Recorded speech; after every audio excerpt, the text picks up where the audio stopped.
L'administration Trump commence enfin à prendre des mesures plus ou moins raisonnables envers la Fédération de Russie. Pour l'instant, ce ne sont pas encore des sanctions, mais il semble que ces sanctions pourraient enfin apparaître bientôt, et cela pourrait se produire juste après le sommet. Mais ici, il y a un autre signal clé indiquant que la Maison-Blanche change un peu de rhétorique.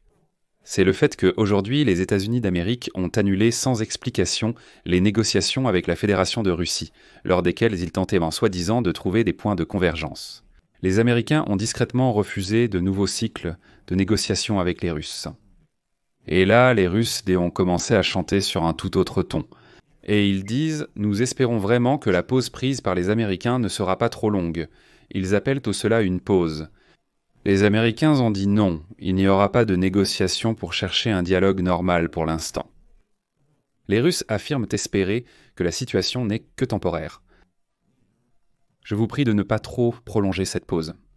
Les Américains affirment clairement pour la première fois qu'il n'y aura pas de négociation sur ce sujet très intéressant. Discutons-en ensemble. Et des sources pensant à la Maison-Blanche disent qu'après, Trump est quand même prêt à imposer des sanctions sévères contre la Russie. Apparemment, le président américain a enfin compris qu'il n'y a rien à discuter là-bas. Je m'appelle Alexei Petchii. Nous sommes le 16 juin. Passons maintenant à l'essentiel.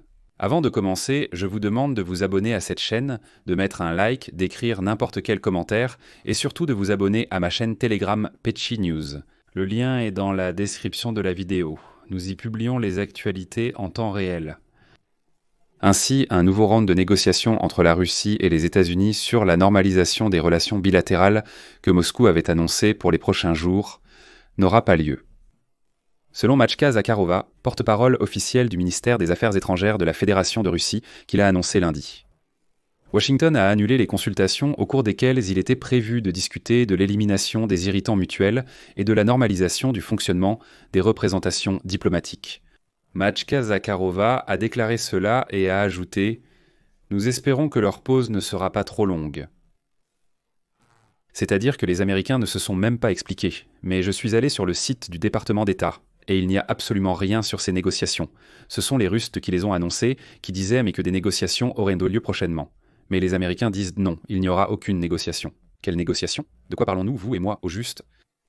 Je rappelle aussi qu'à partir de l'arrivée au pouvoir de l'administration de Donald Trump, les représentants russes et américains ont déjà eu au moins 6 rencontres en personne.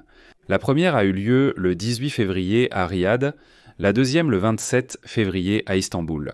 Le 24 mars, un mois après, les délégations des deux pays se sont réunies de nouveau à Riyad. Début avril, Kirill Dmitriev s'est même rendu à Washington pour des négociations.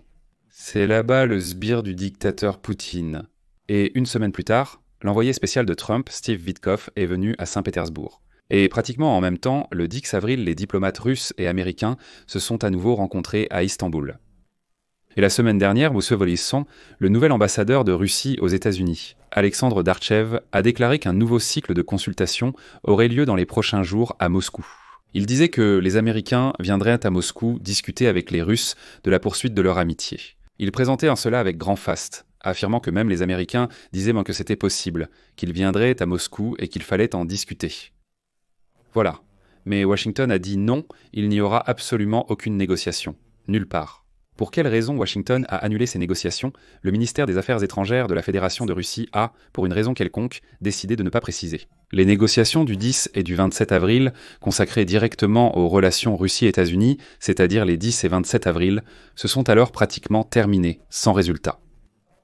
Il a été possible de s'accorder sur la nomination d'un nouvel ambassadeur de Russie à Washington et sur le déblocage des services bancaires pour les missions diplomatiques. C'est tout. Voilà les résultats des rencontres. Sur les autres sujets importants, aucun progrès n'a encore été réalisé. Ceci est déjà une déclaration du vice-ministre des Affaires étrangères, Sergueï Ryabkov. En particulier, les États-Unis refusent de lever l'interdiction de libre circulation des diplomates russes. Et je rappelle qu'ils sont autorisés à se trouver dans une zone de 25 miles autour de la mission diplomatique et qu'ils ne peuvent pas se déplacer au-delà de cette zone aux États-Unis. La mission diplomatique est entourée d'un périmètre infranchissable. Toute sortie de cette zone constitue une violation. De plus, il s'est avéré que l'administration de Donald Trump a refusé de restituer les biens diplomatiques des Russes confisqués auparavant par l'administration de Barack Obama. Et comme le dit ce Ryabkov, je cite, « La proposition russe de rétablir les vols directs entre nos pays est, pour le moins, accueillie sans enthousiasme pour l'instant. Sans enthousiasme, vous comprenez ? Eh bien, d'après ce nouveau ambassadeur de la Fédération de Russie aux États-Unis, Darytchev, c'est la faute de ce qui se passe. L'État profond et certains faucons au Congrès, où s'est formé un lobby anti-russe persistant.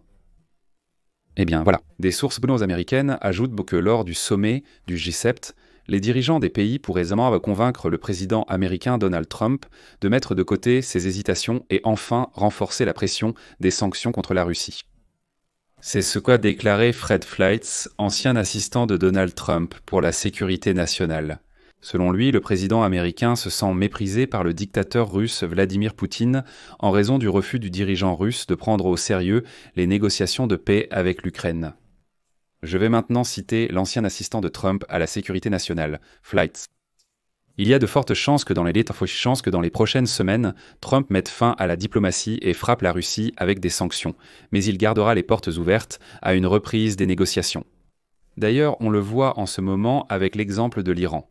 L'Iran est en train d'être bombardé à grande échelle et Trump dit « Écoutez, moi, je n'ai jamais refusé les négociations, mais maintenant ce sera entièrement à nos conditions. » Et là, il y a un point intéressant. En analysant la préparation du sommet au Canada, il faut noter que les dirigeants des pays vont essayer de tirer parti de l'humeur de Trump et faire avancer la proposition de la Commission européenne de réduire le plafond des prix du pétrole russe de 60 à au moins 45 $ le baril. De plus, il convient de rappeler qu'à la veille du sommet, l'Union européenne a renforcé sa position concernant le durcissement des sanctions contre la Russie et que le Royaume-Uni les soutient. Dans le même temps, beaucoup dépendra de l'humeur de Donald Trump et de nombreux analystes affirment qu'il attendra des marques de respect personnel de la part des dirigeants. Et le voici. Fleitz a ajouté que Trump éprouve de la haine envers l'Union européenne, ce qui représente un risque pour le soutien des positions des Européens. Je rappelle ici que les dirigeants discuteront de nouvelles sanctions contre la Russie si Poutine n'accepte pas de négocier un cessez-le-feu avec l'Ukraine. Ursula von der Leyen, présidente de la Commission européenne, a révélé les plans des sanctions contre la Russie. Selon elle, les sanctions sont cruciales pour tenter de contraindre la Russie à entamer des négociations.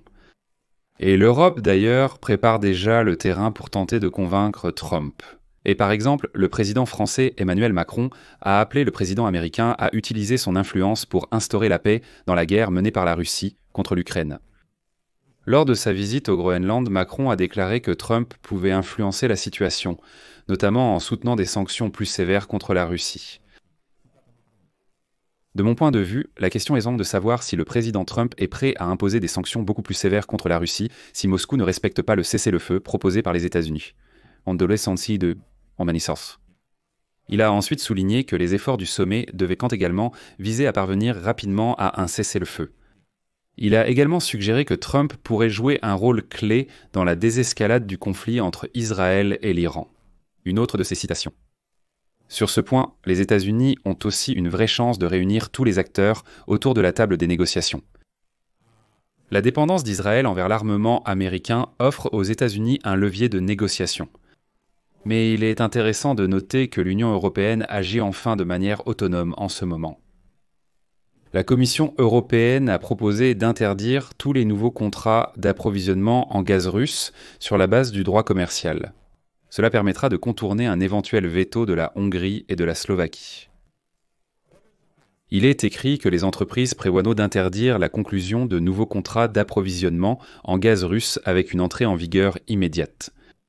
Les contrats à court terme pour l'importation de gaz russe par gazoduc et gaz naturel liquéfié devront être arrêtés à partir de 2026 et les contrats à long terme resteront en vigueur au maximum jusqu'au 1er janvier 2028.